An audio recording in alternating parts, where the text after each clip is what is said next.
Hello friends, welcome to our YouTube channel that is IP trend. और आज की class में हम डिस्कस करने वाले हैं mutable and immutable data type.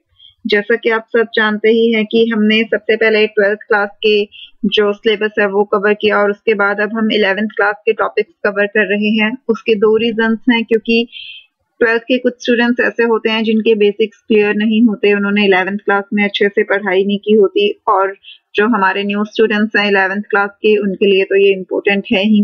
साथ ही साथ जो कॉलेज स्टूडेंट्स हैं, बीटेक कर रहे हैं, बीसीए कर रहे हैं, उन्हें पाइथन जो है बिगनिंग से स्टार्ट करनी है, उन सब के लिए ये वीडियोस बहुत ही यूजफुल हैं। तो चलिए स्टार्ट करते हैं आज की क्लास। बट क्लास स्टार्ट करने से पहले अगर किसी ने अभी तक चैनल सब्सक्राइब नहीं किया है तो जल्दी से चैनल को सब्सक्राइब कर लीजिए, बेल आइकन प्रेस कीजिए ताकि हर नई वीडियो की नोटिफिकेशन जो है वो आपको मिलती रहे। आज की क्लास में हमें डिस्कस करना है mutable and immutable data type. इससे पहले हमने डाटा हैंडलिंग की 2 वीडियोस कंप्लीट की थी, जिसमें हमने डाटा टाइप्स के बारे में डिस्कस किया था। फर्स्ट में हमने न्यूमेरिक टाइप के सभी जो डाटा टाइप्स होते हैं like integer, Boolean, float, complex, वो सब कंप्लीट किए। एंड सेकेंड वीडियो में हमने स्ट्रिंग, लिस्ट और टपल्स के बारे में पढ़ा था। और आज की क्लास में हम पढ़ रहे हैं म्यूटेबल एंड इम्यूटेबल। सबसे पहली चीज कि म्यूटेबल और इम्यूटेबल टाइप्स होते क्या हैं? क्या ये अलग से कोई डाटा टाइप्स हैं, या फिर जो हमने डाटा टाइप पढ़े ये उन्हीं को अलग अलग कैटेगरीज में डिवाइड करते हैं? तो म्यूटेबल एंड इम्यूटेबल टाइप्स कोई डाटा टाइप नहीं है, बल्कि जो हमारे डाटा टाइप्स ऑलरेडी हम पढ़ चुके हैं ये उन्हीं को अलग अलग कैटेगरीज में डिवाइड करते हैं। कुछ डाटा टाइप्स ऐसे होते हैं जो म्यूटेबल होते हैं और कुछ डाटा टाइप ऐसे होते हैं जो इम्यूटेबल होते हैं। म्यूटेबल का मतलब होता है चेंजेबल, यानी कि जिसे चेंज किया जा सके, मॉडिफाई किया जा सके, और इम्यूटेबल का मतलब होता है जिसे कि चेंज ना किया जा सके, मॉडिफाई ना किया जा सके। The python data objects can be broadly categorized into 2। जितने भी पाइथन के डाटा टाइप्स हैं, डाटा ऑब्जेक्ट्स हैं, उन्हें हम 2 कैटेगरीज में डिवाइड करते हैं, mutable and immutable types. In simple words, changeable और modifiable and non modifiable types, कि जो चेंज हो सकते हैं, जो चेंजेबल होते हैं, मॉडिफिएबल होते हैं, उन्हें हम म्यूटेबल टाइप्स कहते हैं, और जो नॉन मॉडिफिएबल होते हैं उन्हें हम इम्यूटेबल टाइप्स कहते हैं। ठीक है, तो वन बाय वन हम दोनों के बारे में डिस्कस करेंगे, लेकिन पहले हम डिस्कस कर रहे हैं इम्यूटेबल टाइप्स के बारे में। ठीक है, the immutable types are those that can never change their value in place। Immutable types वो डाटा टाइप होते हैं जिनकी वैल्यूज जो है वो कभी भी चेंज नहीं की जा सकती सेम प्लेस पे। अब जिन स्टूडेंट्स ने प्रीवियस 2 वीडियोस देखी हैं उन्हें इस चीज का आइडिया होगा कि हमने लिस्ट के केस में इंडिविजुअल एलिमेंट्स को चेंज किया था, लेकिन जब हमने टपल्स पढ़े, स्ट्रिंग पढ़े, तो उसमें हम इंडिविजुअल एलिमेंट्स को चेंज नहीं कर पा रहे थे। Can never change their values in place, ये लाइन जो है वो सबसे इम्पोर्टेंट है, क्योंकि इसका मतलब जो है वही इम्यूटेबल टाइप को डिफाइन करता है कि जितने भी टाइप। अब सबसे पहले हम देखते हैं कि इम्यूटेबल टाइप्स के कौन कौन से डाटा टाइप्स होते हैं, like integer, float, Boolean, string and tuple. ये जो है ये हमारे इम्यूटेबल डाटा टाइप्स हैं।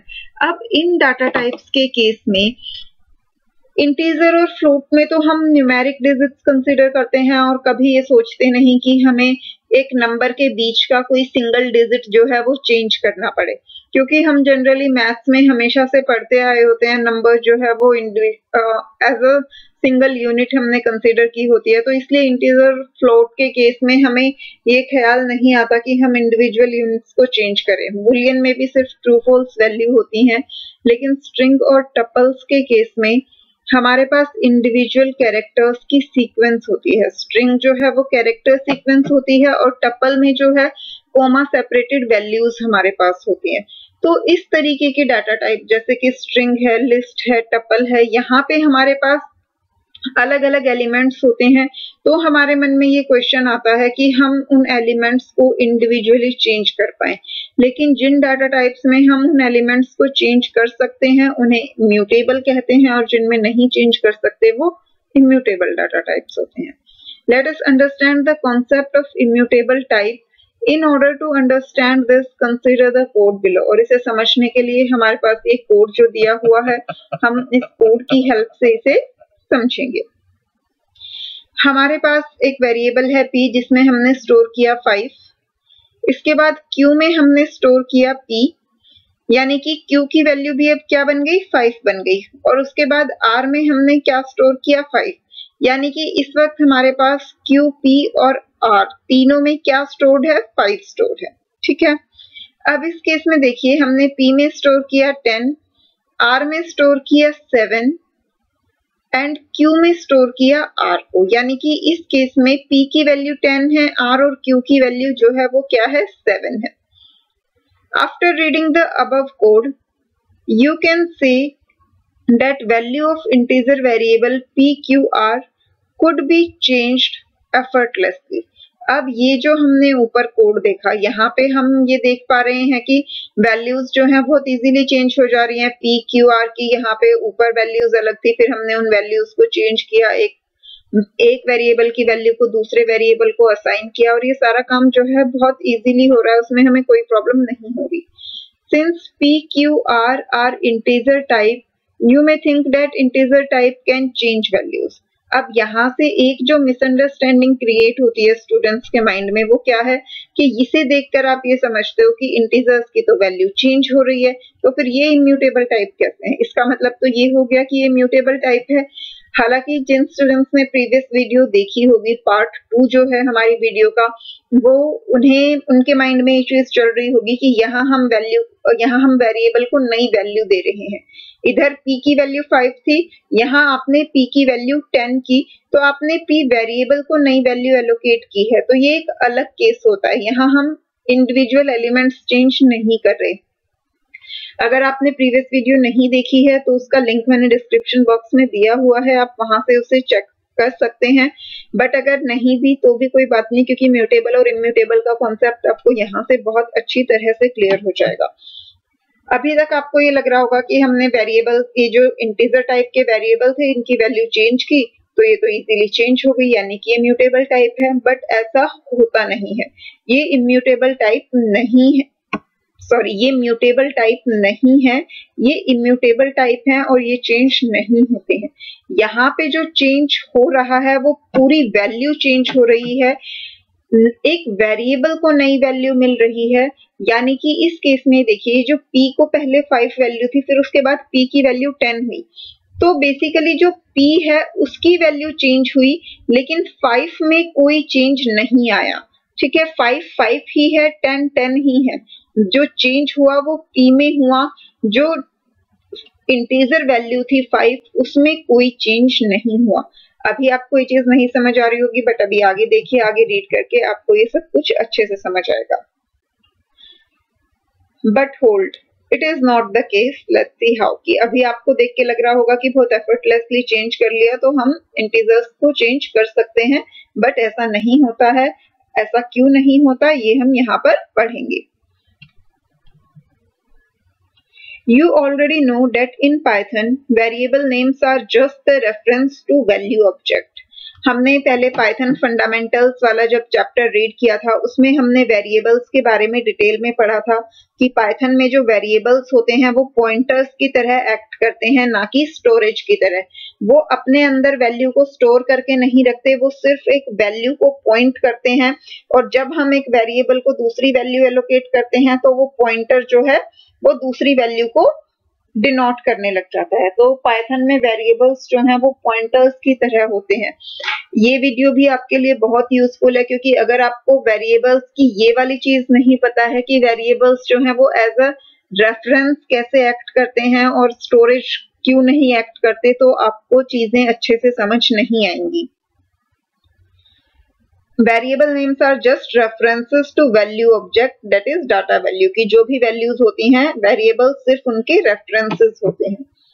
The variable name do not store value themselves, उनका वेरिएबल नेम जो है वो अपने अंदर वैल्यू को स्टोर नहीं करते, वैल्यू कहीं और स्टोर हो रही होती है, और वो वेरिएबल नेम सिर्फ उस मेमोरी लोकेशन को पॉइंट करता है जहां पे एक्चुअल वैल्यू स्टोर्ड है।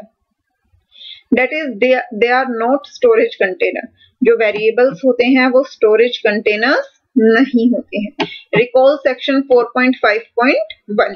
अभी जो है हम हमारा 5th चैप्टर कर रहे हैं डाटा हैंडलिंग। इससे पहले हमने 4th चैप्टर किया था पाइथन फंडामेंटल्स का। उसका जो 4.5.1 वाला सेक्शन था वेरिएबल्स का, उसमें हमने ये चीज डिटेल में डिस्कस की थी। उसका लिंक मैंने आपको डिस्क्रिप्शन बॉक्स में दे दिया है उस वीडियो का, अगर आप उसे देखना चाहें तो। Now consider the sample code 5.1 given above। अब ये जो हमने ऊपर ये P, Q, R की वैल्यूज देखी, उसे हम कंसीडर करते हैं। Internally how Python processes these assignment is explained in figure 5.2। Carefully go through the figure 5.2 on the next page and then read the following line। अब ये जो यहाँ पे असाइनमेंट है P, Q, R की, ये किस तरीके से प्रोसेस हो रही है ये हम नेक्स्ट पेज पे देखेंगे। ये देखिए यहाँ पे initially these 3 statements are executed. P is equal to 5, उसके बाद Q को हमने P की वैल्यू एलोकेट की, then R is equal to 5। ठीक है, सबसे पहले P नाम का एक वेरिएबल क्रिएट हुआ, वो किसे पॉइंट कर रहा था? 5 को, यानी कि मेमोरी में कहीं पे 5 स्टोर था। तो ये देखिए ये हमने मान लिया कि ये हमारे सिस्टम की मेमोरी है। 208 जो मेमोरी लोकेशन है उस पे 5 स्टोर्ड है। ठीक है, तो P जो है वो किसे पॉइंट कर रहा है? हमारा 5 को पॉइंट कर रहा है, यानी कि मेमोरी लोकेशन 208 को पॉइंट कर रहा है। उसके बाद Q is equal to P किया, यानी कि Q भी किसे पॉइंट करेगा? 5 को पॉइंट करेगा, तो Q भी मेमोरी लोकेशन 208 को पॉइंट कर रहा है। उसके बाद जब R इज इक्वल टू 5 किया तो R भी किसे पॉइंट करेगा? उस मेमोरी लोकेशन को जिसपे 5 स्टोर्ड है, यानी कि 208 को पॉइंट करेगा। इनिशियल 3 असाइनमेंट्स जो हुई उसके बेसिस पे ये हमारा एग्जीक्यूशन हो गया। उसके बाद हमने 3 मोर स्टेटमेंट्स जो हैं वो एग्जीक्यूट की। उससे पहले यहाँ पे इन्होंने आपको दिया हुआ है, you can check and confirm it yourself using ID. ID function जो है वो हमें हमेशा मेमोरी एड्रेस जो है रिटर्न करता है। अभी तक आपने कुछ कुछ फंक्शंस के बारे में पढ़ लिया है, जैसे आपको पता है लेन फंक्शन जो होता है वो लेंथ रिटर्न करता है। उसी तरीके से आईडी फंक्शन जो होता है वो हमें मेमोरी एड्रेस रिटर्न करता है। जब हम ये आईडी फंक्शन के साथ ब्रैकेट्स में जिस भी वेरिएबल का नाम लिखेंगे, वो वेरिएबल जिस भी मेमोरी एड्रेस को पॉइंट कर रहा होगा वो मेमोरी एड्रेस हमें रिटर्न हो जाएगा। The ID function return the memory address to which a variable referencing, कि वेरिएबल जिस मेमोरी एड्रेस को रेफरेंस कर रहा है, पॉइंट कर रहा है, वो हमें शो हो जाएगा। इस केस में अगर हमने तीनों वेरिएबल्स को सेम वैल्यू असाइन की, like P is equal to 5, Q is equal to P, R is equal to 5, तो उसके बाद अगर हम आईडी चेक करते हैं, ID of P, ID of Q and ID of R, in fact अगर हम आईडी ऑफ 5 भी चेक करें तो इन चारों का मेमोरी एड्रेस जो है वो हमें बिल्कुल सेम मिलेगा, क्योंकि चारों ही क्या है? 5 वैल्यू को डिनोट कर रहे हैं। यहाँ आईडी 5 तो खुद ही 5 की मेमोरी लोकेशन चेक कर रहा है। आईडी ऑफ P, P किसे पॉइंट कर रहा था? जहाँ 5 स्टोर है, तो इसका भी मेमोरी एड्रेस वही आएगा जो 5 का है। आईडी ऑफ Q, Q भी किसे पॉइंट कर रहा था? उस मेमोरी को जहाँ 5 स्टोर है, तो इसका भी सेम होगा। और R भी उस मेमोरी लोकेशन को पॉइंट कर रहा था जहाँ 5 स्टोर है, तो उसका भी मेमोरी एड्रेस जो है वो सेम होगा। ठीक है, Please note memory addresses depend on your operating system and will vary in different sessions। जब हम एक ही प्रोग्राम को अलग अलग टाइम पे रन करेंगे तो मेमोरी एड्रेस जो है वो अलग अलग हो सकता है, वो ऑपरेटिंग सिस्टम पे डिपेंड करता है। बट जो चीज चेंज नहीं होगी वो क्या, कि मेमोरी एड्रेस भले ही कोई भी हो लेकिन वो चारों का सेम होगा। नेक्स्ट टाइम जब आप सेम प्रोग्राम को रन करोगे तो हो सकता है ये 208 की जगह 210 हो जाए, 215 हो जाए, लेकिन जो भी चेंज आएगा चारों में एक साथ आएगा, यानी कि चारों का एड्रेस बिल्कुल सेम रहेगा चाहे जो भी वैल्यू हो। ठीक है, अब इसके बाद जो हमारा नेक्स्ट सेट ऑफ स्टेटमेंट था, that P is equal to 10, R is equal to 7 and Q is equal to R। जब ये सेट ऑफ स्टेटमेंट एग्जीक्यूट हुआ तो क्या होगा? इस केस में पहले मैं आपको एक बार बता देती हूँ बुक से ही, उसके बाद हम ऊपर वाले डायग्राम से। यहाँ पर देखिए, पहले ये P जो है वो 5 को पॉइंट कर रहा था, लेकिन अब P की वैल्यू 10 हो गई तो P किसे पॉइंट करेगा? इसे पॉइंट करेगा। ठीक है, Q की वैल्यू हमने 7 की तो Q का भी ये लिंक ब्रेक हो जाएगा और Q इसे पॉइंट करेगा। और R की वैल्यू, R इज इक्वल टू हमने Q लिखा तो R की वैल्यू भी 7 हो गई तो R भी किसे पॉइंट करेगा? इसे पॉइंट करेगा। और ये वाले तीनों लिंक्स जो हैं वो क्या हो जाएंगे, खत्म हो जाएंगे। ठीक है, तो हम एक बार बुक से भी देख लेते हैं। Then these variables names are made to point to different integer object। जब ये statements execute होंगी तो ये तीनों variables जो है वो अलग integer objects को point करना start कर देंगे। That is now their memory address that they reference will change। और अब उनके memory address भी change हो जाएंगे जिसे वो refer कर रहे थे। memory address क्यों change हो जाएंगे, क्योंकि अब उनके pointers change हो गए। ये देखिए, अब यहाँ पे जब आप id of p चेक करेंगे तो आपको 208 की जगह क्या मिलेगा, 288 मिलेगा। जब आप id of q चेक करेंगे तो आपको 240 मिलेगा और id of r में भी 240 मिलेगा, लेकिन id of 5 अगर चेक करेंगे तो वो 208 ही रहेगा। ठीक है, क्योंकि वैल्यू जो है, वैल्यू के अकॉर्डिंग मेमोरी लोकेशन जो है वो चेंज हो गई है, तो इसलिए, और हमारे जो वेरिएबल्स हैं वो एज अ पॉइंटर एक्ट कर रहे होते हैं, तो वो हमेशा हमें मेमोरी लोकेशन ही रिटर्न करते हैं। Now there memory addresses that they belong will change. The original memory address of p that was having value 5 will be the same with the same value, that is 5। जो original memory address था p का, जब उसमें 5 store था तो वो same रहेगा, उस मेमोरी एड्रेस में कोई भी चेंज नहीं आएगा, but p will no longer reference it. और यही सबसे बड़ी चीज है इम्यूटेबल डाटा टाइप में। आप इस लाइन को बहुत अच्छे से समझिए, इसी लाइन से आपको ये पता चलेगा कि इंटीजर टाइप जो है वो इम्यूटेबल क्यों है। हालांकि आपकी वैल्यू तो चेंज हो गई अभी तक जो आपको लग रहा था, बट फिर भी वो इम्यूटेबल है। तो इम्यूटेबल कैसे है? The original memory address of p that was having value 5 will be the same with the same value, that is 5, but p will no longer reference it। इसका मतलब क्या है, ये देखिए,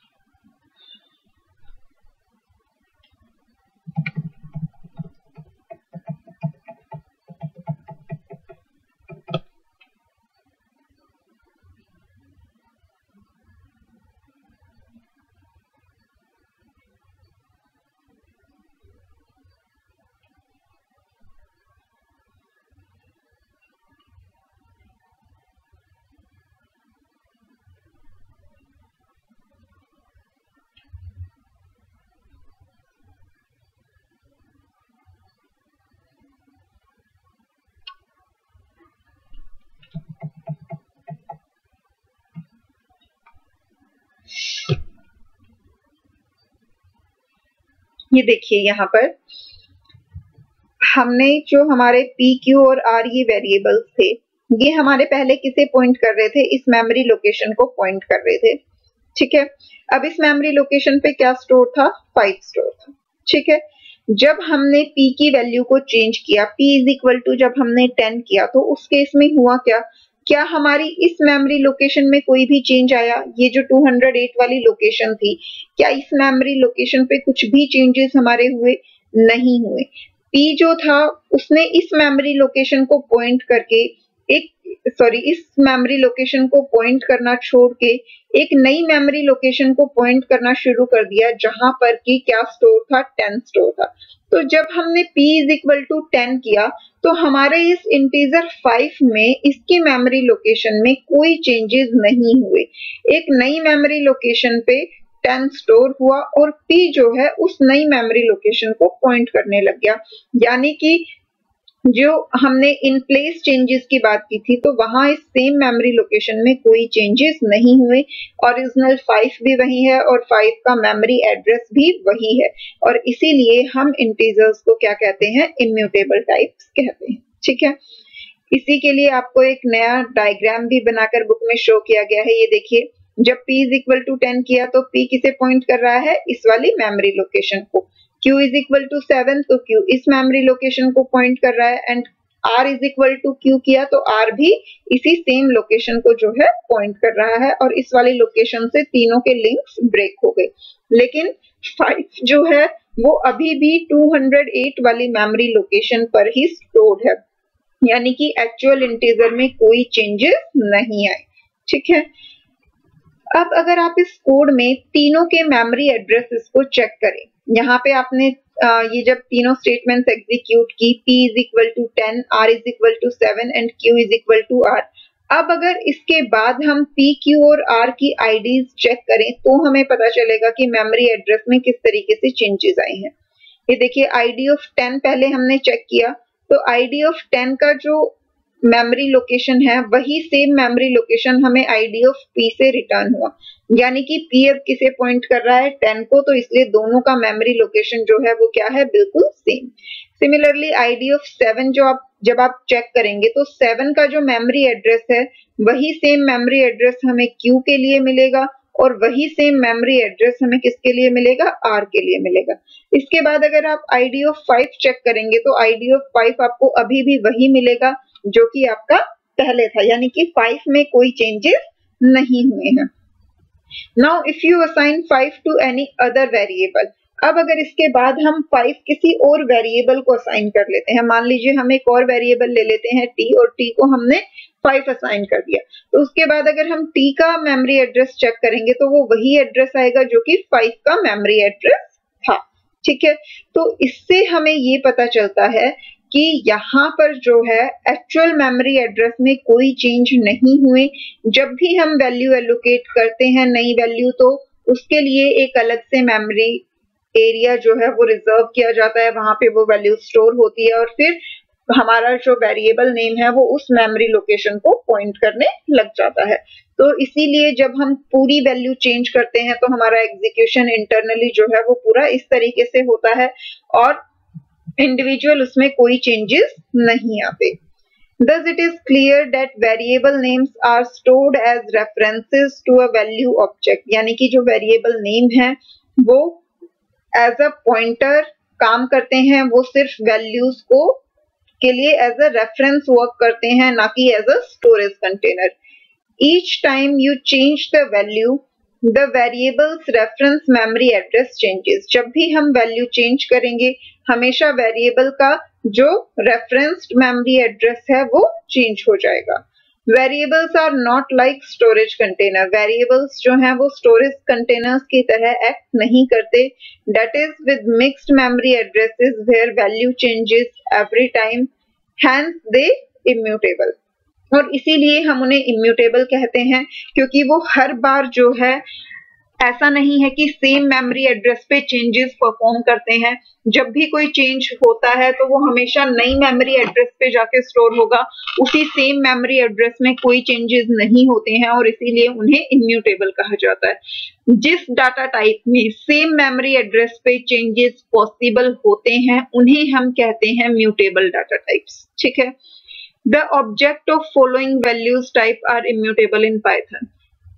Integers, float, boolean, string, tuples, ये सारे जो हैं immutable types होते हैं, यानी कि इनमें हम जब भी कोई भी चेंज करते हैं तो वो हमेशा नई मेमोरी लोकेशन पे जाके स्टोर होता है, उसी एग्जिस्टिंग मेमोरी में कभी भी कोई चेंज नहीं आता और इसीलिए हम इन्हें कहते हैं इम्यूटेबल टाइप्स। ठीक है, इम्यूटेबल टाइप्स के लिए जो हमने प्रीवियस वीडियो में पढ़ा था उससे आपको और ज्यादा हेल्प मिलेगी और मैं आपको ये चीज जो है एक बार करके भी दिखा देती हूँ। एग्जाम्पल्स के लिए, प्रैक्टिकल पार्ट के लिए हम एनाकोंडा से स्पाइडर सॉफ्टवेयर यूज कर रहे हैं। यहाँ पर ये देखिए, सबसे पहले हम जो चीज करेंगे, हमने पहले हम बुक वाला एग्जाम्पल ही ले लेते हैं। हमने लिया p is equal to 5, q is equal to e and then हम ले लेते हैं r इज इक्वल टू 5। ठीक है, अब जब हमने तीनों की वैल्यू 5 ली, इसके बाद हम प्रिंट करवा रहे हैं इन सब की आईडी। ठीक है, प्रिंट आईडी ऑफ p, यहाँ हम साथ साथ मैसेज भी प्रिंट करवा देंगे। आउटपुट स्टेटमेंट्स मैं आपको ऑलरेडी समझा चुकी हूँ, हमने पाइथन फंडामेंटल वाले चैप्टर में आउटपुट स्टेटमेंट्स डिटेल में पढ़ी थी, तो ये आप वहां से चेक कर सकते हैं अगर आपको प्रिंट स्टेटमेंट की फॉर्मेटिंग नहीं आती कि हम किस तरीके से प्रिंट स्टेटमेंट फॉर्म करते हैं। हम यहाँ एक मैसेज दे देते हैं आईडी ऑफ p,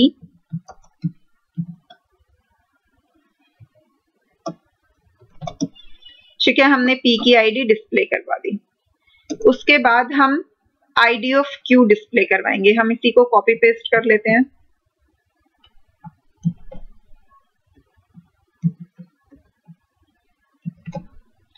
अब हमें आईडी ऑफ Q डिस्प्ले करवानी है, तो हम यहाँ चेंजेस कर देंगे Q और यहाँ भी आईडी ऑफ Q। ठीक है, इसके बाद हमें आईडी ऑफ R डिस्प्ले करवाना है, तो आईडी ऑफ R, और यहाँ फंक्शन के अंदर भी हम क्या चेंज कर देंगे, R। इसके बाद हमें इंटीजर वैल्यू 5 की भी आईडी जो है चेक करनी है कि वो किस मेमोरी लोकेशन पे स्टोर्ड है, तो हम उसे भी चेक कर लेंगे। ठीक है, इसके साथ साथ हम इसके बाद इसमें स्टेटमेंट्स देंगे। P इज इक्वल टू हमने 10 लिया था, इसके बाद Q इज इक्वल टू हमने 7 लिया था, and then R is equal to Q। ठीक है, अब हम इन तीनों की मेमोरी लोकेशंस जो है वो चेक करेंगे।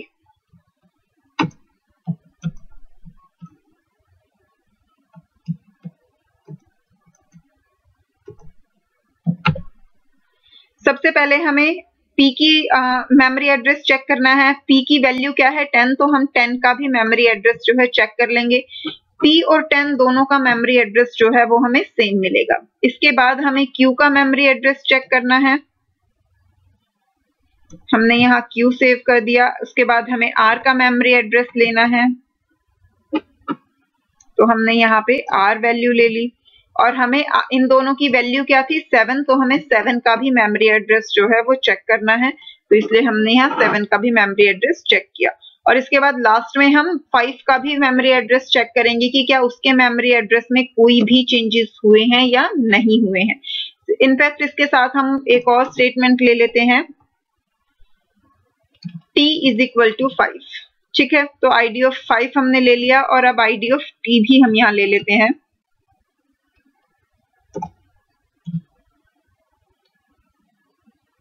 तो ये है हमारा पूरा कोड जो अभी तक हमने देखा था। अब हम इस कोड को रन करेंगे और देखेंगे कि हमारा आउटपुट जो है वो किस तरीके से आता है। ये हमने प्रोग्राम को रन किया और ये हमारे एड्रेसेस आए। अब देखिए, सबसे पहले P, Q और R तीनों की वैल्यू क्या थी, 5 थी, और हमने तीनों के मेमोरी एड्रेसेस प्रिंट करवाए, P, Q, R, और साथ ही साथ हमने 5 का भी मेमोरी एड्रेस जो है प्रिंट करवाए। यानी कि इन चारों स्टेटमेंट्स का आउटपुट जो है वो बिल्कुल सेम आएगा, क्योंकि P भी 5 को रिप्रेजेंट कर रहा है, Q भी 5 को रिप्रेजेंट कर रहा है, R भी 5 को रिप्रेजेंट कर रहा है, और 5 तो 5 है ही। तो यानी कि इन चारों का मेमोरी एड्रेस जो है वो बिल्कुल सेम होगा, और उसे हम वेरीफाई करेंगे यहाँ से। ये देखिए, ये जो 4 स्टेटमेंट्स हैं हमारी, चारों की वैल्यू बिल्कुल एग्जैक्ट वही सेम है। ID of P, ID of Q, ID of R and ID of 5, इन चारों स्टेटमेंट्स का आउटपुट जो है वो बिल्कुल सेम है। ठीक है, इसी तरीके से अब अगर हम यहाँ पे देखिए, हमने P की वैल्यू को 10 किया। ठीक है, उसके बाद जब हमने आईडी ऑफ P और आईडी ऑफ 10 चेक करेंगे, तो आईडी ऑफ P और आईडी ऑफ 10 दोनों बिल्कुल सेम रहेंगी, क्योंकि दोनों में कोई जो है डिफरेंस नहीं है। P भी जो है वो 10 को रिप्रेजेंट कर रहा है, और वैल्यू 10 तो 10 है ही। सिमिलरली Q एंड R जो है वो 7 को रिप्रेजेंट कर रहे हैं। तो इंटीजर वैल्यू 7 का मेमोरी एड्रेस, वेरिएबल Q का memory address and variable R का मेमोरी एड्रेस, यानी कि इन तीनों प्रिंट स्टेटमेंट्स का आउटपुट जो है वो बिल्कुल सेम रहेगा। तो वो हम यहाँ से वेरीफाई करते हैं। ID of Q, ID of R and ID of 7, ये देखिए तीनों का आउटपुट जो है वो बिल्कुल सेम है, क्योंकि तीनों सेम मेमोरी लोकेशन को पॉइंट कर रहे हैं। Q भी 7 को पॉइंट कर रहा है, R भी, और 7 तो इंटीजर वैल्यू 7 है ही। इसके बाद हमने दोबारा से आईडी ऑफ 5 प्रिंट करवाया। तो अब यहाँ पे ये देखिए, आईडी ऑफ 5 अब भी वही है जो कि आईडी ऑफ 5 पहले था। यहाँ ये स्टार्टिंग वाली जो 4 स्टेटमेंट्स थी हमारी, जो यहाँ पे ये 5 वैल्यू को रिप्रेजेंट कर रहे थे, तब जो मेमोरी एड्रेस था वही सेम मेमोरी एड्रेस हमारा यहाँ पर है, 5 का भी और T का भी। यानी कि जब हमने एक वैल्यू 5 क्रिएट की, तो वो मेमोरी में एक एड्रेस पे जाके स्टोर हो गई। जितने भी वेरिएबल्स उस इंटीजर वैल्यू को पॉइंट कर रहे थे, वो सब सेम उस मेमोरी लोकेशन को पॉइंट करेंगे। यानी कि जब हमने यहाँ पे एक इंटीजर वैल्यू 5 यूज की, तो 5 जिस मेमोरी एड्रेस पे जाके स्टोर हुआ सिस्टम में, जिस जिस वेरिएबल को 5 वैल्यू मिली, वो सब उसी मेमोरी एड्रेस को पॉइंट करेंगे। यानी कि P, Q, R ये तीनों उसी को पॉइंट कर रहे हैं। बाद में जब t की वैल्यू 5 हुई तो t भी उसी मेमोरी एड्रेस को पॉइंट कर रहा था। 5 का मेमोरी एड्रेस चेंज नहीं हुआ। इस मेमोरी एड्रेस पे 140703886578624 इस मेमोरी एड्रेस पे पूरे प्रोग्राम में कोई चेंजेस नहीं हुए। इस मेमोरी एड्रेस पे वैल्यू 5 स्टोर थी और वही एंड तक स्टोर रही। ठीक है, जब एक नई वैल्यू 10 आई तो 10 के लिए नया मेमोरी एड्रेस सेलेक्ट हुआ और उस मेमोरी एड्रेस पे 10 स्टोर हो गया। फिर जिस वेरिएबल को हमने ये वैल्यू एलोकेट की उस वेरिएबल ने 10 के मेमोरी एड्रेस को पॉइंट करना शुरू कर दिया। तो इसलिए p जो है वो किस मेमोरी एड्रेस को पॉइंट करने लग गया, ये 1047038865787 इस वाले मेमोरी एड्रेस को इसने पॉइंट करना स्टार्ट कर दिया। इसके बाद जब हमारे पास एक नई इंटीजर वैल्यू 7 आई तो उसके लिए एक नया मेमोरी एड्रेस क्रिएट हुआ और Q R ये दोनों उस मेमोरी एड्रेस को पॉइंट करने लगे जहां पर 7 स्टोर था। तो ये इस तरीके से वर्क करता है। इसके साथ साथ जब हम स्ट्रिंग और टपल्स का केस डिस्कस करेंगे तो आपको ये चीज और क्लियर हो जाएगी। मान लीजिए हमारे पास एक स्ट्रिंग है हेलो, ठीक है। अब यहां पर ये देखिए, अगर मैं लिखती हूं s is equal to world, अगर मैंने ये काम किया है तो ये परफेक्टली फाइन है। इस प्रोग्राम में आपको कोई एरर नहीं मिलेगा। ये देखिए, मैं इसे रन करूंगी, ये सक्सेसफुली रन हो जाएगा। मैंने कोई प्रिंट स्टेटमेंट नहीं दी थी इसलिए प्रिंट नहीं हुआ। मैं यहाँ प्रिंट स्टेटमेंट भी दे देती हूँ, प्रिंट s, और यहाँ पर भी मैं प्रिंट s दे देती हूँ। अब इसे रन करते हैं। पहले हेलो प्रिंट हो जाएगा, उसके बाद वर्ल्ड प्रिंट हो जाएगा, क्योंकि पहले हमने s में हेलो स्टोर किया था। s जो है उस मेमोरी लोकेशन को पॉइंट कर रहा था जहां हेलो स्टोर था। उसके बाद जब s is equal to world किया तो s उस मेमोरी लोकेशन को पॉइंट कर रहा था जहां पर कि वर्ल्ड स्टोर था। हम यहाँ पे अगर इनकी आईडी चेक करने की कोशिश करें, प्रिंट आईडी ऑफ s, ठीक है। और इसके बाद हम दोबारा से जब हमने उसमें चेंजेस किए तो यहाँ पर चेक करते हैं।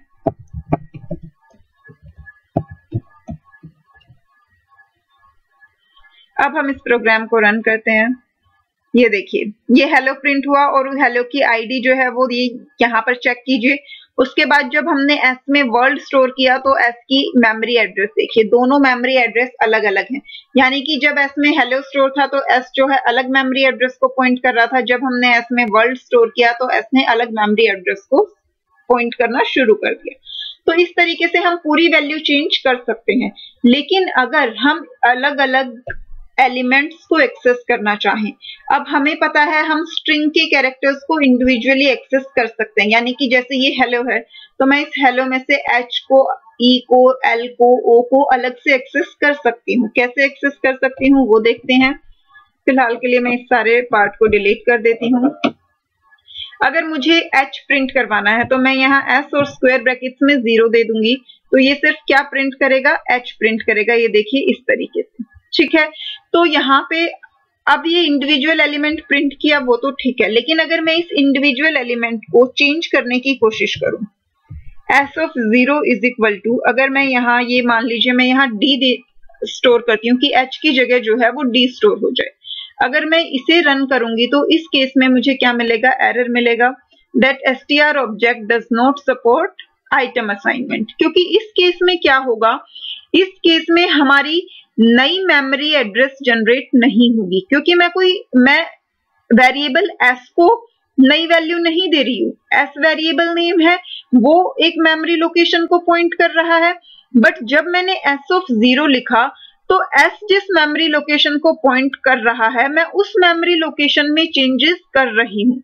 यानी कि अगर आप इसे अपनी बुक से समझें इस तरीके से, यहाँ पे ये देखिए, यहाँ पे जैसे ये मेमोरी लोकेशंस हैं तो मान लीजिए इस वक्त यहाँ पे हेलो लिखा हुआ है, ठीक है। हेलो के ये 5 कैरेक्टर्स हैं, h, ये मान लीजिए e है, देन उसके बाद l है, ये l n o, ठीक है। इस मेमोरी लोकेशन पे ये 5 एलिमेंट्स जो हैं वो स्टोर्ड हैं। ये पूरी एक मेमोरी लोकेशन है। अब जब मैं s ऑफ 0 में d स्टोर करवा रही हूँ, यानी कि मैं इसी मेमोरी लोकेशन पे इस h की जगह d स्टोर करवा रही हूँ, मैं न्यू मेमोरी एड्रेस जनरेट नहीं कर रही, मैं नई लोकेशन पे वैल्यू स्टोर नहीं करवा रही। ये जहां हेलो स्टोर था मैं उसमें ही हेलो के h को चेंज करके d कर रही हूँ, यानी कि मैं इन प्लेस चेंज करने की कोशिश कर रही हूँ। तो इसीलिए मुझे यहाँ पर क्या मिला, एरर मिला कि हम इंडिविजुअल एलिमेंट्स को चेंज नहीं कर सकते। ये पूरा हेलो जो है वो एक मेमोरी लोकेशन पे स्टोर्ड है, तो इस हेलो में मैं कोई चेंज नहीं कर सकती। एस चाहे तो किसी दूसरी स्ट्रिंग को पॉइंट कर सकता है, लेकिन ये इस वक्त जिस मेमोरी लोकेशन को पॉइंट कर रहा है उस मेमोरी लोकेशन में मैं कोई चेंजेस नहीं कर सकती। यही सेम केस जो है हमारा टपल्स के साथ होता है। अगर मान लीजिए मैंने एक वेरिएबल x लिया, इसमें मैं एक टपल स्टोर करवा रही हूँ, या मैंने वैल्यूज ले ली 3, 4, 6, 8, यहाँ मैंने ये 4 एलिमेंट्स स्टोर कर लिए। अब अगर मैं यहाँ पे मुझे इंडिविजुअल एलिमेंट्स प्रिंट करवाने हैं, अगर मैं x प्रिंट करवाती हूँ तो मेरी पूरी टपल जो है वो प्रिंट हो जाएगी इस तरीके से। लेकिन मैं इंडिविजुअल एलिमेंट्स अगर प्रिंट करवाना चाहूँ तो ऑब्वियसली x ऑफ 0 से मेरा क्या प्रिंट हो जाएगा, 2 प्रिंट हो जाएगा। अगर मैं यहाँ x ऑफ 3 देती हूँ तो क्या प्रिंट होगा, 8 प्रिंट हो जाएगा। ये इंडेक्सिंग कैसे होती है ये हम लास्ट वीडियो में पढ़ चुके हैं। जिन स्टूडेंट्स को इंडेक्सिंग नहीं आती वो प्लीज वीडियो का सेकेंड पार्ट जो है वो जरूर देखें, क्योंकि ये आपके लिए बहुत इंपॉर्टेंट है। ये बेसिक पार्ट है, अगर आपको बेसिक्स ही क्लियर नहीं होंगे आपको आगे का कुछ भी समझ में नहीं आएगा। इसलिए बेसिक्स पे फोकस कीजिए, वीडियो स्किप मत कीजिए। जो भी पार्ट अभी हो रहा है वो प्रीवियस पार्ट पे बेस्ड है, और आगे जो होगा वो सब इन पे बेस्ड है। ये बहुत ही बेसिक चैप्टर्स हैं हमारे। अब इस तरीके से हम टपल के इंडिविजुअल एलिमेंट्स को एक्सेस कर पा रहे हैं, लेकिन अगर हम इन्हें चेंज करने की कोशिश करें, मान लीजिए मैं यहाँ x ऑफ 3, x ऑफ 3 में मैं 8 की जगह 80 स्टोर करना चाहूँ, और अब मैं इसे अगर रन करूं, ये देखिए tuple object does not support item assignment, तो यहाँ भी हमें एरर मिल गया। तो इसलिए जब हम एक मेमोरी लोकेशन पे कुछ स्टोर कर देते हैं तो उस मेमोरी लोकेशन में हम कोई चेंजेस नहीं कर सकते, उसे हम कहते हैं इम्यूटेबल टाइप्स। ठीक है, अब इसके बाद नेक्स्ट हम आ जाते हैं म्यूटेबल टाइप्स पे। इम्यूटेबल टाइप्स हमारा कंप्लीट हो गया है। स्ट्रिंग, टपल्स, इंटीजर्स, बुलियन, ये सारे जो हैं हमारे इम्यूटेबल टाइप में आते हैं। म्यूटेबल टाइप में आते हैं हमारे लिस्ट, डिक्शनरीज एंड सेट। ये तीनों ही जो हैं इम्यूटेबल होते हैं, लिस्ट भी, डिक्शनरीज भी और सेट्स भी। सेट्स हमारे सिलेबस में नहीं है तो इसके बारे में हम नहीं पढ़ेंगे। लिस्ट और डिक्शनरी हमारे सिलेबस में है, और दोनों के लिए इंडिविजुअल चैप्टर्स हमारी बुक में है, जिसमें हम ये दोनों डाटा टाइप्स जो हैं बहुत डिटेल में डिस्कस करेंगे। The mutable types are those whose values can be changed. Mutable types वो डाटा टाइप्स होते हैं जिनकी वैल्यू को उसी जगह पर चेंज किया जा सकता है, यानी कि एक मेमोरी लोकेशन पर कोई वैल्यू स्टोर्ड है और उसी मेमोरी लोकेशन पर हम चेंजेस जो है वो कर पाते हैं। इन प्लेस, इन प्लेस जो है वो सबसे इंपॉर्टेंट टर्म है म्यूटेबल एंड इम्यूटेबल के केस में, क्योंकि वैल्यू तो आप चेंज कर देते हो लेकिन सेम मेमोरी लोकेशन पे, सेम प्लेस पे जो है अगर वो वैल्यूज चेंज हो जाती हैं तो वो म्यूटेबल है, अगर सेम प्लेस पे वैल्यूज चेंज नहीं होती तो वो इम्यूटेबल है। Only three types are mutable in Python. These are list, dictionaries and set. Python में सिर्फ और सिर्फ 3 डाटा टाइप्स ऐसे होते हैं जो कि म्यूटेबल होते हैं, और वो हैं list, dictionary and sets. To change a member of a list, you may write, अगर हमने एक चेक वेरिएबल लिया है जिसमें हमने एक लिस्ट स्टोर की 2, 4, 6, उसके बाद हमने check of 1 is equal to 40 किया तो वो इजीली जो है चेंज हो जाएगा, और उसके बाद जब आप चेक को प्रिंट करवाओगे तो वो आपका 240 एंड 6 प्रिंट होगा, यानी कि लिस्ट में जो है इंडिविजुअल एलिमेंट्स बहुत इजीली चेंज हो जाते हैं।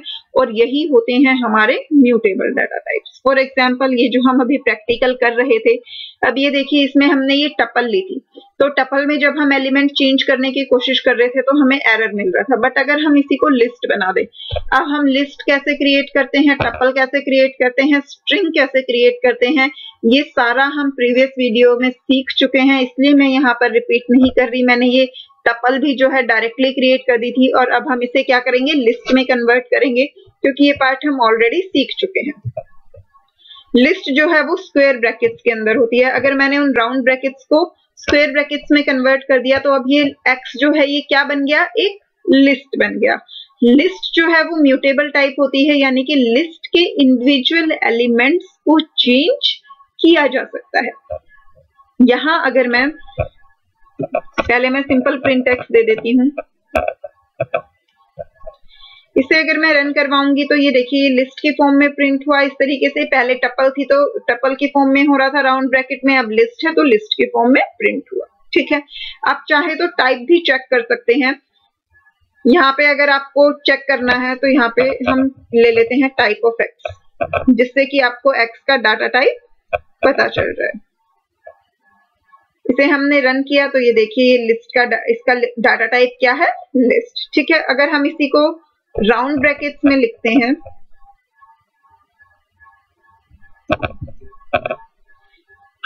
तो इस केस में डाटा टाइप क्या मिलेगा आपको, टपल की। राउंड ब्रैकेट में जब भी हम इस तरीके से सीक्वेंस लिखते हैं तो वो टपल होती है, और स्क्वायर ब्रैकेट्स में लिखते हैं तो वो लिस्ट होती है। तो अब हम लिस्ट के बारे में पढ़ रहे हैं, तो हमने ये एक लिस्ट क्रिएट कर ली, ये टाइप ऑफ एक्स से हमने चेक कर लिया कि वो लिस्ट है। अब हमें क्या करना है, हमें इंडिविजुअल एलिमेंट्स को एक्सेस करना है। ठीक है, तो यहाँ अगर मुझे लिस्ट का इंडिविजुअल एलिमेंट प्रिंट करवाना है तो मैं कैसे करवाऊंगी, सेम वही तरीका। ये थर्ड इंडेक्स अगर मैं प्रिंट करवा रही हूँ तो थर्ड इंडेक्स पे हमारा क्या स्टोर्ड है, 8। अगर मैं पूरी लिस्ट प्रिंट करवा रही हूँ तो सारे एलिमेंट्स जो है वो प्रिंट हो जाएंगे। अब मान लीजिए मैं इसका एक एलिमेंट जो है वो चेंज कर देती हूँ। थर्ड इंडेक्स पे 8 स्टोर है, 8 की जगह मैं यहाँ पे 80 स्टोर कर देती हूँ। ठीक है, इसके बाद मैं प्रिंट एक्स स्टेटमेंट देती हूँ। इस वाले प्रिंट एक्स को हम हटा देते हैं यहाँ से, इसकी हमें जरूरत नहीं है। अब अगर यही केस टपल में होता तो ये हमें एरर देता, लेकिन क्योंकि ये लिस्ट है हम इसे रन करेंगे तो ये देखिए ये वैल्यू इजीली चेंज हो गई, इसमें कोई हमें एरर नहीं मिला। ठीक है, तो यानी कि लिस्ट जो है वो म्यूटेबल टाइप होते हैं, वो सेम प्लेस पे चेंजेस कर सकते हैं।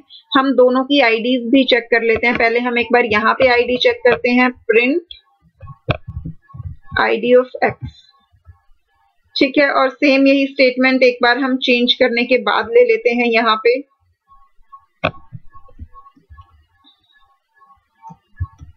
और इन दोनों को रन करते हैं। ये देखिए दोनों मेमोरी एड्रेसेस बिल्कुल सेम है, चेंज करने से पहले भी और चेंज करने के बाद भी, यानी कि इसी मेमोरी लोकेशन पे हमने 8 की जगह पे 80 चेंज किया है। तो जब हम सेम मेमोरी एड्रेस पे चेंजेस परफॉर्म करते हैं तो उसे हम कहते हैं म्यूटेबल टाइप। और जब हम सेम मेमोरी एड्रेस पे चेंजेस नहीं कर पाते, अगर हमारे वैल्यू चेंज करने से मेमोरी एड्रेस चेंज हो जाता है तो उसे हम कहते हैं इम्यूटेबल टाइप। ठीक है, तो ये देखिए यहाँ पे ये चेक एक लिस्ट क्रिएट की थी। पहले हमने चेक की मेमोरी एड्रेस यहाँ से वेरीफाई किया, उसके बाद हमने इस लिस्ट में चेंजेस किए और उसका मेमोरी एड्रेस दोबारा से चेक किया। दोनों ही केसेस में हमें मेमोरी एड्रेस जो है वो सेम मिला, यानी कि सेम मेमोरी एड्रेस में चेंजेस परफॉर्म हुए हैं। List and dictionaries shall be covered later in this book. List का आपके पास इंडिविजुअल चैप्टर है इस बुक में आगे, और डिक्शनरीज का भी हमारे पास इंडिविजुअल चैप्टर है, तो इसलिए इसे हम यहाँ पे ज्यादा डिटेल में डिस्कस नहीं कर रहे। आगे चैप्टर्स में हम फर्दर डिस्कशन कंटिन्यू करेंगे। इसके बाद आ जाते हैं variable internals. I know mutable and immutable topic जो है वो थोड़ा सा डिफिकल्ट है समझने में, कई बार स्टूडेंट्स को काफी प्रॉब्लम आती है, बट आप एक दो बार इस वीडियो को देखिए, आपको चीजें अच्छे से क्लियर हो जाएंगी। फिर भी आपको कोई भी डाउट आता है तो आप अपने डाउट्स जो है कमेंट करके पूछ सकते हैं। अगर आपको म्यूटेबल इम्यूटेबल के और ज्यादा एग्जाम्पल्स की जरूरत है तो आप वो भी मुझे कमेंट करके बता सकते हैं। नेक्स्ट है variable internals. Python is an object oriented programming language. ये हम सब जानते हैं, हमने चैप्टर की बिगिनिंग में ही पढ़ा लिया था। Python calls every entity that stores any value और any type of data as an object. Python में हम जिस भी एंटिटी में कोई भी वैल्यू स्टोर करते हैं तो उसे हम क्या कहते हैं, ऑब्जेक्ट कहते हैं। ठीक है, बेसिकली जो हमारे वेरिएबल्स होते हैं वो भी हमारे एज अ ऑब्जेक्ट एक्ट करते हैं। An object is an entity that has certain properties and that exhibit a certain type of behavior। अब जो ऑब्जेक्ट होता है उसकी अपनी खुद की कुछ प्रॉपर्टीज होती हैं और बिहेवियर्स होते हैं। For example integer values are object. अब इंटीजर वैल्यूज जो है वो ऑब्जेक्ट हैं। They hold whole numbers only, तो उनकी अपनी प्रॉपर्टी है कि उसमें सिर्फ और सिर्फ होल नंबर स्टोर होंगे, क्योंकि इंटीजर में हम डेसिमल नंबर स्टोर नहीं कर सकते। And they have infinite precision, उनकी अपनी प्रिसीजन होती है, उनमें हमारे पास कोई रिस्ट्रिक्शन नहीं है कोई लेंथ की कि कितने नंबर्स होने चाहिए, वो इनफाइनाइट लेंथ की होती हैं। They support all arithmetic operation, वो हर तरह के अर्थमेटिक ऑपरेशंस को सपोर्ट करती हैं, ये उनका बिहेवियर है। So all data और values are referred to as object in Python। जितना भी डाटा होता है पाइथन में वो सारा किसकी तरह एक्ट करता है, ऑब्जेक्ट्स की तरह एक्ट करता है, क्योंकि हर किसी की अपनी प्रॉपर्टी होती है, हर किसी का अपना बिहेवियर होता है। जितना भी डाटा हमारे पास पाइथन में है, चाहे वो इंटीजर्स हैं, चाहे वो स्ट्रिंग है, चाहे वो बुलियन वैल्यूज हैं, जो भी हैं, हर किसी की अपनी प्रॉपर्टी और बिहेवियर है। Similarly, we can say that a variable is also an object that refers to a value। अब क्योंकि वेरिएबल्स में हम क्या स्टोर करते हैं, वैल्यू स्टोर करते हैं, चाहे इंटीजर वैल्यू हो, स्ट्रिंग वैल्यू हो, बुलियन वैल्यू हो, फ्लोट वैल्यू हो, उन वैल्यूज को हम स्टोर किसके अंदर करेंगे, वेरिएबल के अंदर करेंगे। तो इसलिए वेरिएबल्स भी जो हैं वो क्या बन जाते हैं, ऑब्जेक्ट्स बन जाते हैं। एवरी पाइथन ऑब्जेक्ट हैज 3 की एट्रीब्यूट्स एसोसिएटेड टू इट। जितने भी पाइथन ऑब्जेक्ट्स होते हैं, चाहे वो वेरिएबल्स हैं या फिर डाटा वैल्यूज, उनकी 3 प्रॉपर्टीज होती हैं। वो कौन कौन सी होती हैं? सबसे पहली चीज, उनका डाटा टाइप क्या है, दूसरा उनकी वैल्यू क्या है, और थर्ड उनका मेमोरी एड्रेस क्या है। डाटा टाइप जो है वो हम टाइप फंक्शन की हेल्प से फाइंड आउट करते हैं। उनकी मेमोरी एड्रेस जो है वो हम आईडी फंक्शन की हेल्प से फाइंड आउट करते हैं, और वैल्यूज जो हैं वो तो हमें पहले से ही पता होती है। अब हम इसे 1 बाय 1 चेक करेंगे तीनों प्रॉपर्टीज को। सबसे पहले टाइप ऑफ एन ऑब्जेक्ट, कि किसी भी ऑब्जेक्ट का टाइप जो है वो क्या होता है। The type of an object determines the operations that can be performed on the object. किसी भी ऑब्जेक्ट का जो टाइप है उसकी हेल्प से हम ये आइडेंटिफाई कर पाते हैं कि उस ऑब्जेक्ट पे कौन कौन से ऑपरेशंस जो हैं परफॉर्म हो सकते हैं। अब उसके लिए हमें ये पता करना पड़ेगा कि जो हमारी ऑब्जेक्ट है उसका टाइप है क्या।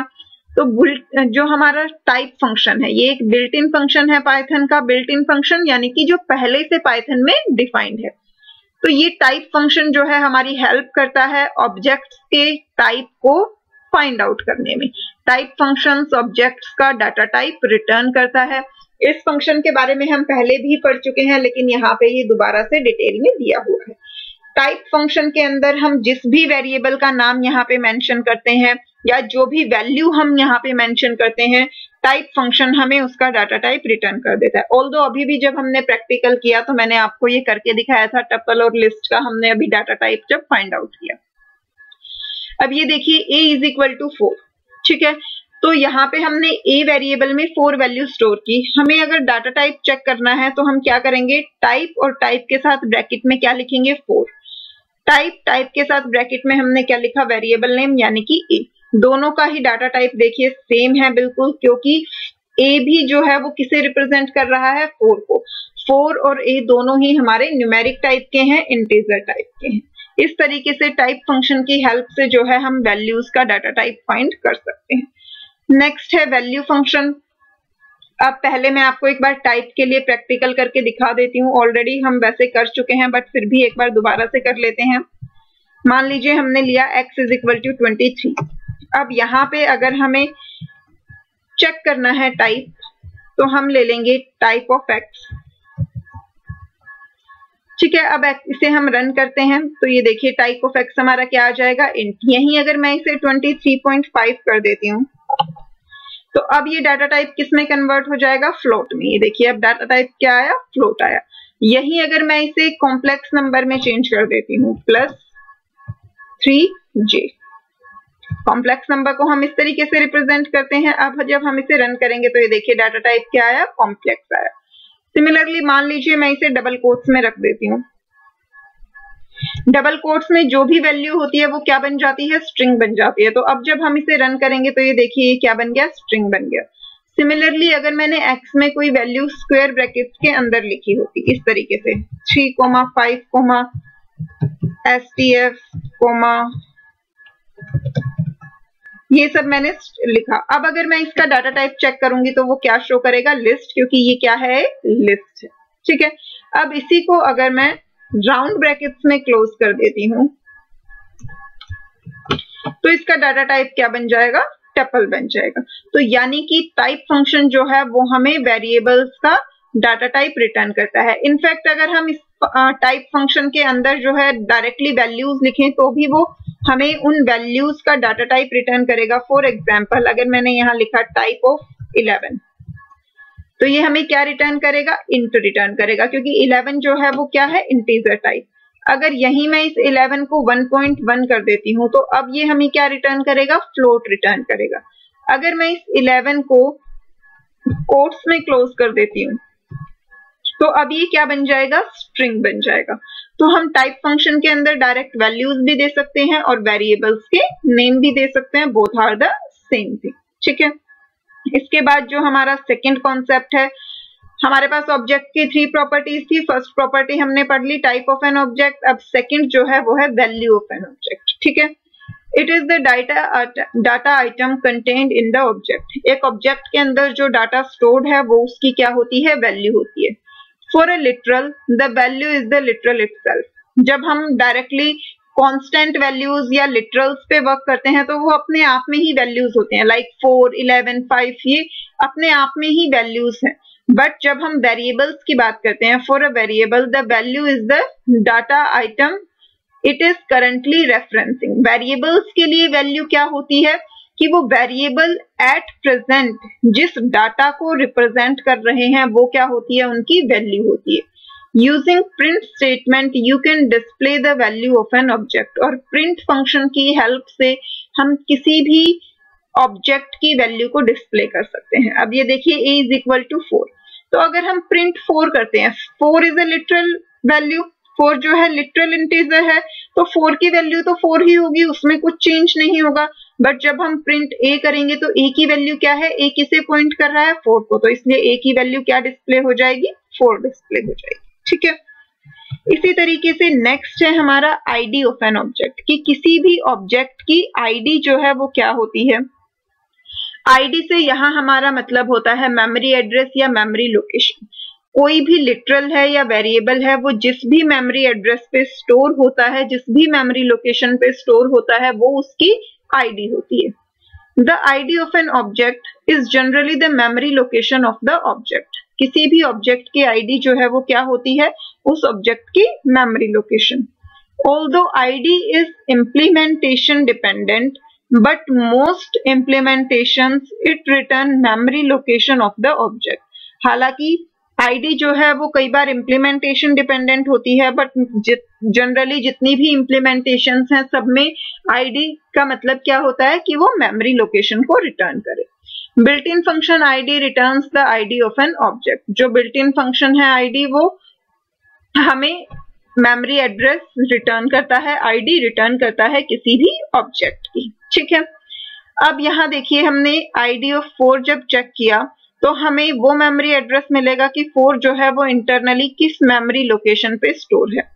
जब हमने a इज इक्वल टू 4 किया और आईडी ऑफ a चेक किया तो a की मेमोरी लोकेशन, a की आईडी भी वही होगी जो कि 4 की आईडी है। तो ये देखिए यहाँ पर भी हमें सेम वही आईडी मिली जो कि 4 की आईडी थी। हालांकि ये कॉन्सेप्ट हमने अभी अभी पढ़ा था, बट फिर भी ये यहाँ पे इन्होंने दोबारा से दिया है क्योंकि ये एक ऑब्जेक्ट की प्रॉपर्टी है। अब इसी तरीके से हर जितने भी ऑब्जेक्ट्स होते हैं उन सब की ये 3 प्रॉपर्टीज होती हैं, उसका डाटा टाइप, उसकी मेमोरी लोकेशन और उसकी वैल्यू। The ID of a variable is same as the ID of a value it is storing. हर वेरिएबल की आईडी और उस वेरिएबल में जो वैल्यू हमने स्टोर की है उसकी आईडी दोनों ही जो है वो बिल्कुल सेम होती है। अब इसके बाद हमें एक सैंपल कोड दिया गया है यहाँ पर। ये देखिए, सबसे पहले 4 की आईडी चेक की, उसके बाद ए में 4 वैल्यू स्टोर करवाई और उसकी आईडी चेक की और दोनों के रिजल्ट को कंपेयर किया तो दोनों केसेस में हमें रिजल्ट जो है बिल्कुल सेम मिला। जो आईडी 4 की थी वही आईडी ए की हो गई। उसके बाद हमने b इज इक्वल टू 5 किया, आईडी ऑफ b चेक की एंड आईडी ऑफ 5 चेक की और ID of b and ID of 5 दोनों ही जो है वो बिल्कुल सेम हमें यहाँ पर मिली। ठीक है, इसके बाद हमने b में से 1 माइनस किया और उसे दोबारा से b में स्टोर कर दिया और उसके बाद जब हमने b की आईडी चेक की तो ये देखिए आईडी चेंज हो गई। पहले हमने b में क्या स्टोर किया था 5, जब यहाँ पे ये b माइनस 1 हुआ यानी कि 5 माइनस 1 4 हो गया तो b में क्या स्टोर हुआ 4। तो जब हमने आईडी ऑफ 4 चेक किया, आईडी ऑफ b चेक किया तो उसकी आईडी ये देखिए क्या है, जो यहाँ पे आईडी थी 4 की, अब वो आईडी जो है वो किसकी बन गई 4 की बन गई, क्योंकि जब यहाँ से ये b माइनस 1 हुआ तो इसकी वैल्यू क्या हो गई 4, तो b इज इक्वल टू 4 बन गया, यानी कि b अब किसे पॉइंट कर रहा है 4 को। 4 का मेमोरी एड्रेस क्या था, ये वाला था, तो इसीलिए अब b का मेमोरी एड्रेस भी क्या हो गया, वही सेम मेमोरी एड्रेस जो है हो गया। तो इस तरीके से जो है इंटरनली हमारे वेरिएबल्स स्टोर होते हैं, वो as a storage container act ना करके as a references, as a pointer act करते हैं। वेरिएबल्स जो हैं वो सिर्फ मेमोरी लोकेशंस को पॉइंट करते हैं और मेमोरी लोकेशंस पे जो है वो एक्चुअल डाटा स्टोर होता है। ठीक है, तो आई होप ये कॉन्सेप्ट सभी स्टूडेंट्स को समझ आया हो। फिर भी अगर आपके मन में कोई भी डाउट हो तो आप अपने डाउट्स जो हैं वो कमेंट करके पूछ सकते हैं। Thus internal change in value of variable b, अभी जो हमने ऊपर वाला केस पढ़ा, पहले b की वैल्यू 5 थी, उसके बाद b की वैल्यू 5 से क्या चेंज हो गई थी 4 हो गई थी। और सैंपल कोड 5.2 जो हमने अभी अभी देखा है will be represented as shown in figure 5.4। तो अभी जो ये आपने कोड पढ़ा उसकी यहाँ पे आपको ये रिप्रेजेंटेशन दी गई है। पहले a की वैल्यू 4 थी, ठीक है, तो a किसे पॉइंट कर रहा था, इस वाले मेमोरी लोकेशन को पॉइंट कर रहा था। b की वैल्यू 5 थी तो b जो है वो इस वाले ये 120 वाले मेमोरी एड्रेस को पॉइंट कर रहा था। बट जब b is equal to b minus 1 हुआ यानी कि b की वैल्यू क्या हो गई 4, तो ये वाला लिंक जो है वो ब्रेक हो गया और जो हमारा नया लिंक है वो इस्टेब्लिश हुआ। b जो है अब किसे पॉइंट करने लग गया, 4 को पॉइंट करने लग गया। Please note that while storing complex numbers, IDs are created differently. So a complex literal 2.4j and a complex variable x having value 2.4j may have different IDs. तो ये यहाँ पे आपको ये कह रहा है कि जो कॉम्प्लेक्स नंबर्स होते हैं, कॉम्प्लेक्स नंबर्स के केस में इंडिविजुअल लिटरल और जिस वेरिएबल में वो लिटरल स्टोर हो रहे हैं उनकी आईडी जो है वो अलग अलग भी हो सकती है, जरूरी नहीं है कि वो सेम हो। जैसे यहाँ पे अगर a की वैल्यू 4 थी तो जो 4 का मेमोरी एड्रेस था वही a का मेमोरी एड्रेस होगा। But complex variable, complex integers के केस में, कॉम्प्लेक्स नंबर्स के केस में 2.4j अगर एक लिटरल है तो जो उसका मेमोरी एड्रेस है, अगर हमने x is equal to 2.4j लिखा तो फिर अगर हम x का मेमोरी एड्रेस चेक करेंगे तो वो दोनों मेमोरी एड्रेसेस जो हैं वो अलग अलग भी हो सकते हैं, क्योंकि कॉम्प्लेक्स नंबर जो है वो मेमोरी में अलग तरीके से स्टोर होते हैं, उनका कॉन्सेप्ट अलग होता है। अभी हमें उसकी डेप्थ में जाने की जरूरत नहीं है क्योंकि कॉम्प्लेक्स नंबर्स हम अपने सिलेबस में इतना ज्यादा स्टडी नहीं करेंगे। इसके बाद नेक्स्ट जो है वो ऑपरेटर्स का टॉपिक है, वो टॉपिक हम नेक्स्ट वीडियो से स्टार्ट करेंगे। आज की क्लास के लिए इतना ही। आज वाली वीडियो जो है वो थोड़ी सी डिफिकल्ट है।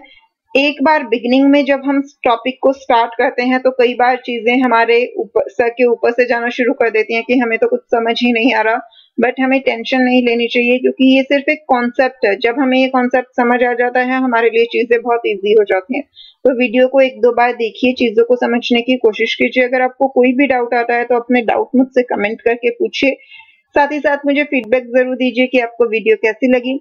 और हाँ, अगर चैनल सब्सक्राइब नहीं किया है तो जल्दी से उसे सब्सक्राइब कर लीजिए, बेल आइकन प्रेस कीजिए ताकि आपसे कोई भी वीडियो जो है वो मिस ना हो। फिलहाल जो हम डिस्कस कर रहे हैं वो हमारा बेसिक पार्ट है पाइथन का, जो कि बहुत इंपॉर्टेंट है। अगर बेस क्लियर ना हो तो आगे के कॉन्सेप्ट समझने में बहुत दिक्कत होती है। तो इसलिए आप हर वीडियो को जरूर चेकआउट कीजिए ताकि आप उसका पूरा बेनिफिट ले सकें। मिलते हैं नेक्स्ट वीडियो में। Bye bye.